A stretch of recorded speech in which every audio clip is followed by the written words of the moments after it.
Hello, Giants fans. Welcome to Giants Baseball 101. I'm Gabe Vaughn, your host. The Giants lost to the Guardians 4-3 today. Tristan Beck started, pitched 3 innings, gave up 3 runs.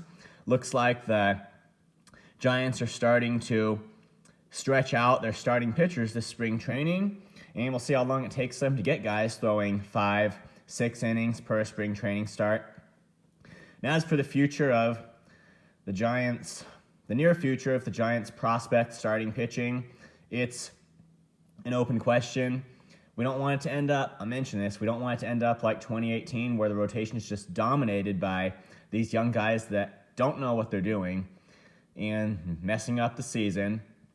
2018, by the way, was a season the Giants, I think they could have contended if they hadn't had some injuries and just mess-ups to the roster. Just young pitchers, didn't know what they were doing.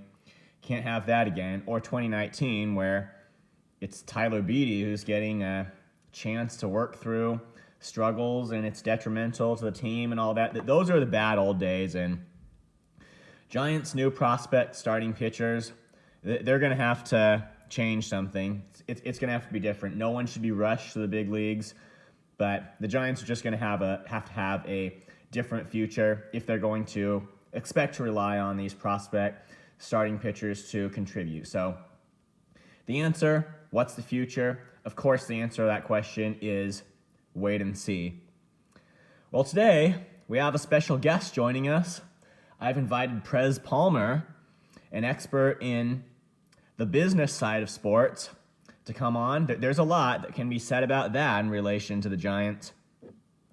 The way they do business, last offseason and this one, there are quite a few negative things that can be said about that, and that is giving them a pretty big competitive detriment in relation to teams such as the Dodgers and the Padres. And we're going to see today how the Giants just can't survive, at least in division contention. They cannot survive to be alive in division contention if their business operations, at least in terms of spending money on free agents and being aggressive, if that cannot match up in at least a respectable way to that of the Dodgers and Padres, but especially the Dodgers. So, let me punch in the call. Prez will be joining us in just a moment.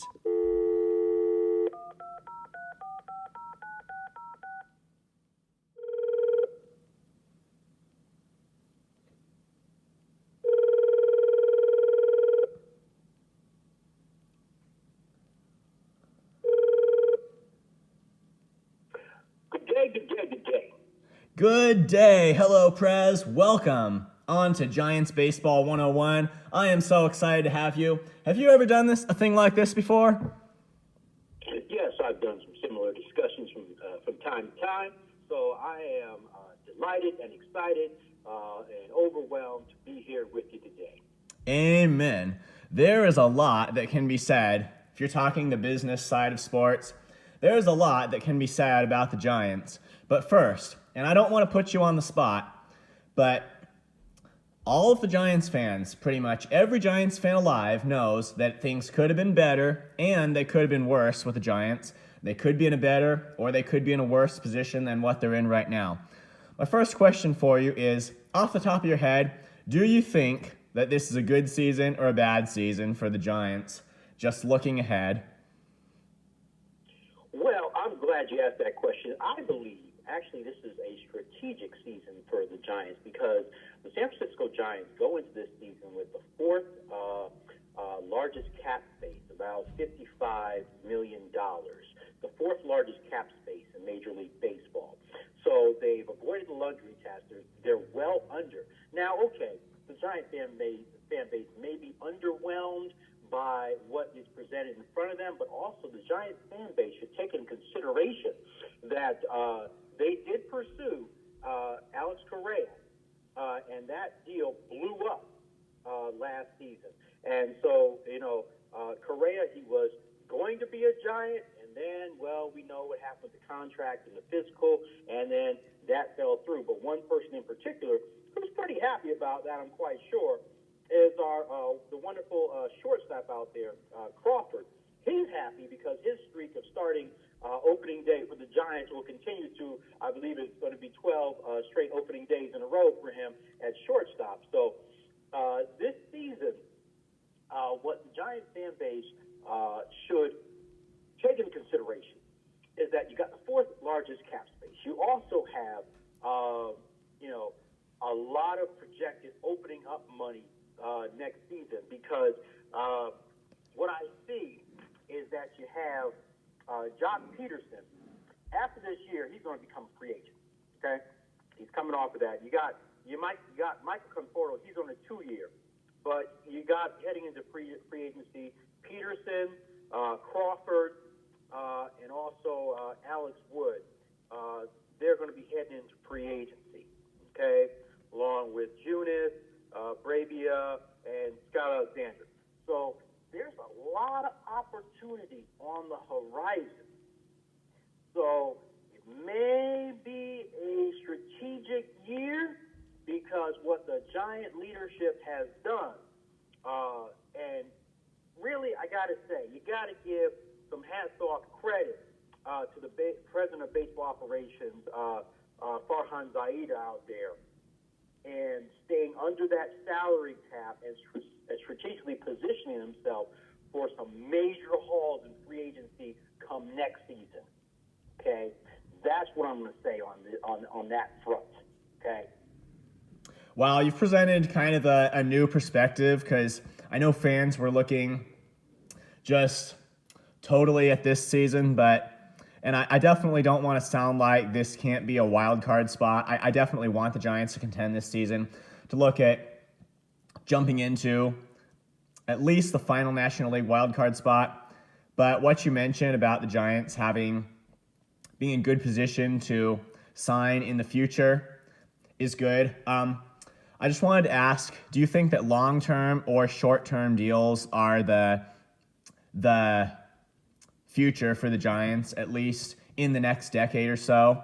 And additionally, I want to ask whether players like Brandon Crawford, you mentioned Crawford's probably secretly happy that they didn't get Carlos Correa. It means he will be the starting shortstop unless the unlikely event of a prospect shortstop vastly outperforming Crawford were to happen.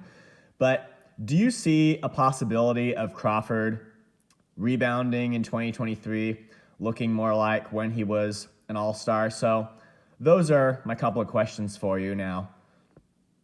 Well, I'm going to start with addressing the Crawford aspect, and health is wealth as far as Crawford goes, because the durability issues may arise there. I mean, he's got some mileage on at this point. He's been around there a long time with the Giants, done a great job there as shortstop, contributed a lot to the franchise. However, he's getting a little bit more senior now. Okay, we all know this. Getting a little more senior. Strategically, the Giants know that it may be starting to be that time to look in another direction and look for his eventual replacement, because, with all that mileage, what is the potential durability of Crawford at that shortstop position?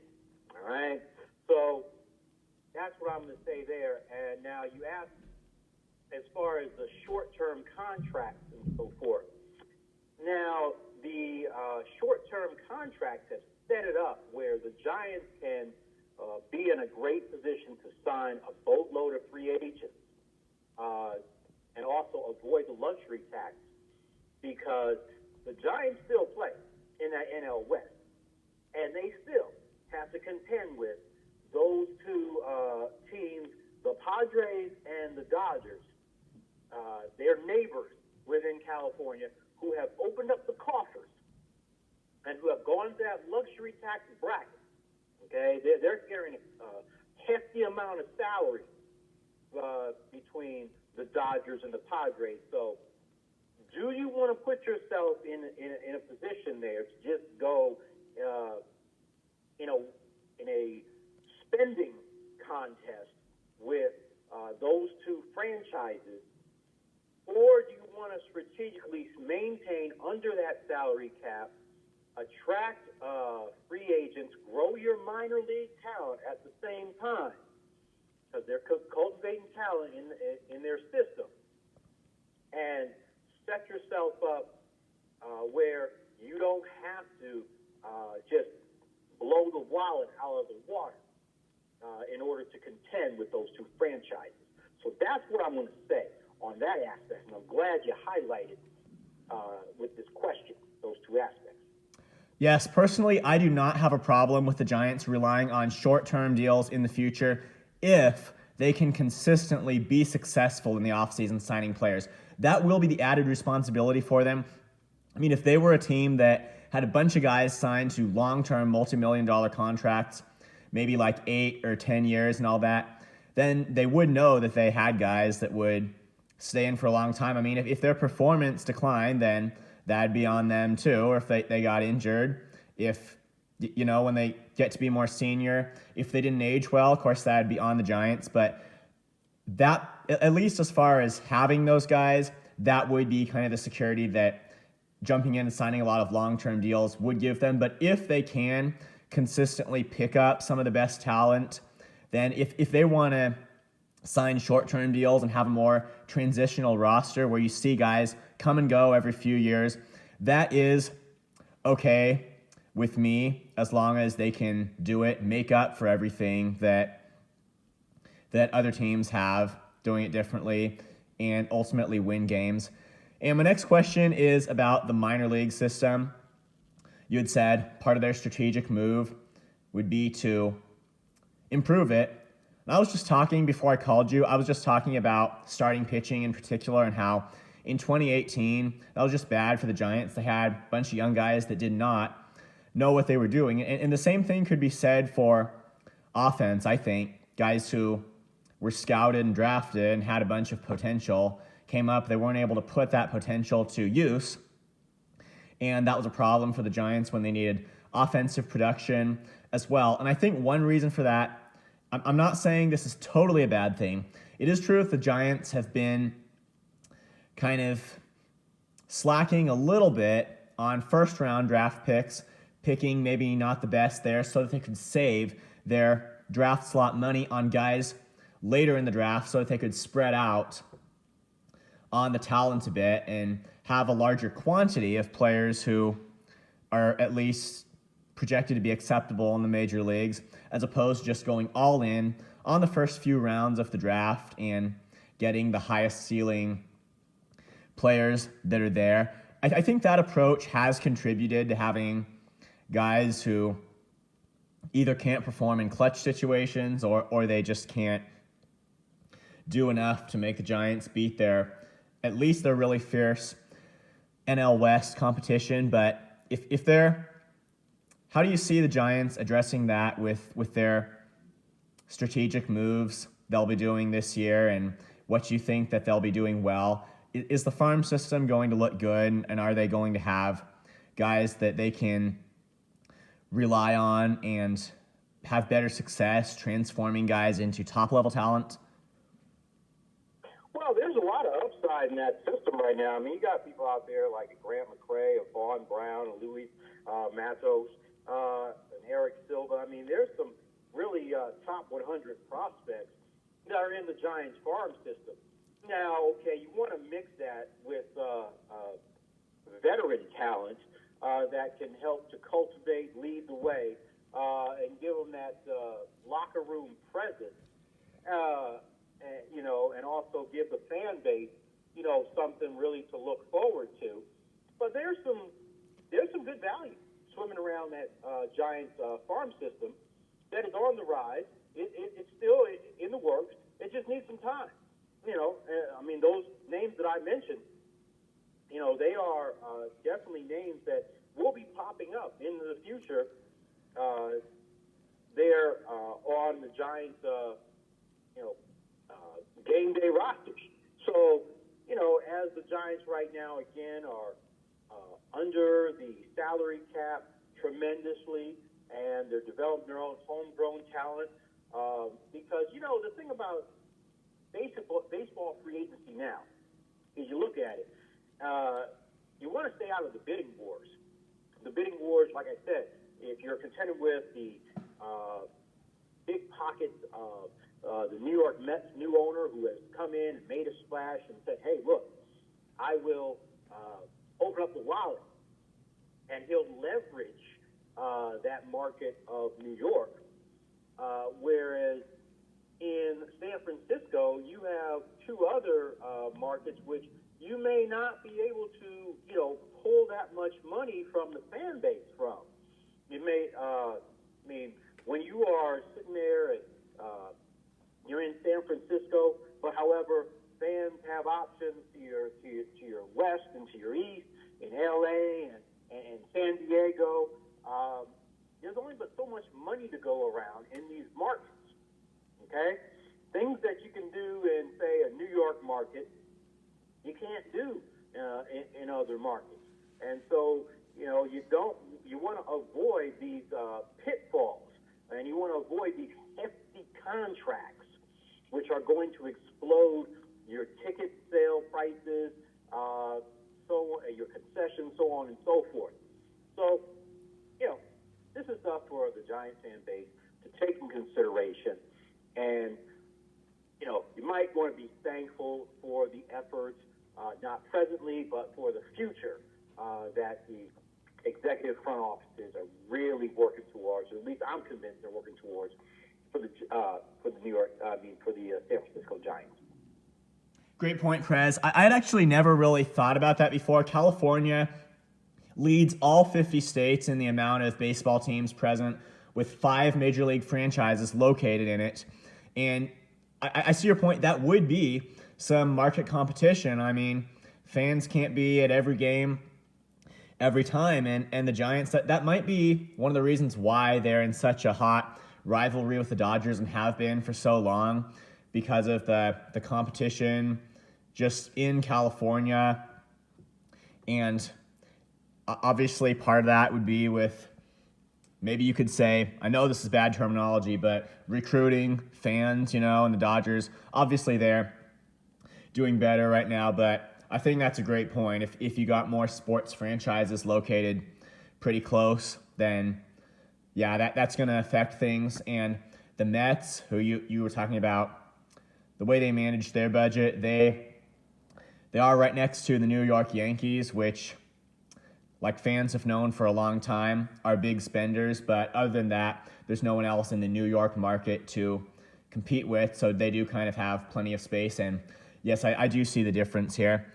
My last question for you before I let you go, talking about Giants prospects again, what do you think is the future for Joey Bart? And if you think that he will develop into what they thought he was going to be, when's that going to happen? The Giants spent $7 million on him, so it would be no joke if he failed to develop into a quality big league catcher.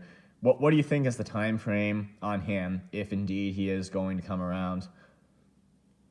Yeah, Joey Bart's right now behind the dish. I mean, it's a catching competition right now, but they need him with that contract to come around. I mean, again, even on Joey Bart's situation, I mean, health is wealth. I mean, if he can be durable, if his body can sustain, if he's been working with his trainer, if he's been working with his nutrition, I mean, it's going to be visible very quickly come this season. So it's really up to him to work himself either into or out of the lineup. That's just how I see it from my vantage point. The Giants have invested in him. They have remained hopeful, and it takes his efforts to go from prospect to actual performer. That's what it's going to take. Yes. So do you think he'll defy the Zips projections, which project him to strike out in a third of his plate appearance? Can he get around those? I mean, he's got to put the time in, in the batting cage with the hitting coach. I mean, you got to maintain coachability, and so those things, that mixture of coachability, to get that extra time in to improve your skills, also to maintain your nutrition, and keep healthy, I mean, this is what it takes to be a professional at this level. It's Major League Baseball.